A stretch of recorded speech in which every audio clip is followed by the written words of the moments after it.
1981 সালে খালেদা জিয়ার সাংবাদিকে যখন প্রশ্ন করছে, প্রশ্নের উত্তর কি দিয়েছে পুরো ভিডিওটা দেখেন, তাহলে বুঝতে পারবেন। বলেছিলেন দেশের লোক তো গরিব, প্রধানত এটি তার মূল কারণ ছিল যে দেশের লোকের অবস্থা যতদিন পরিবর্তন করে ততদিন আমিও নিজে অত বিলাসিতা পছন্দ করি না আর কি।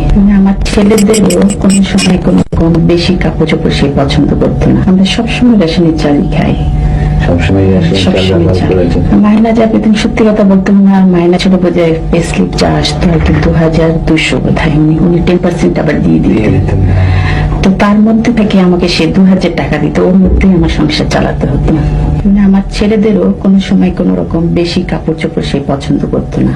মরহুম প্রেসিডেন্ট সাহেব, তোমার আব্বার আমরা বঙ্গভবনের দর্জিকে জিজ্ঞেস করেছিলাম, বলেছে যে ওখান থেকে এসে অনেক কাপড় চোপড় ছোট করে তোমাদের জন্য বানাতো দর্জি। এরকম কিছু মনে আছে তোমাদের?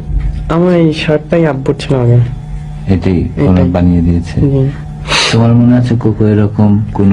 আমার দুটো প্যান্ট ছোট করে বানিয়ে দিয়েছিল। তোমার আব্বার প্যান্ট ছোট করে বানিয়ে দিয়েছে।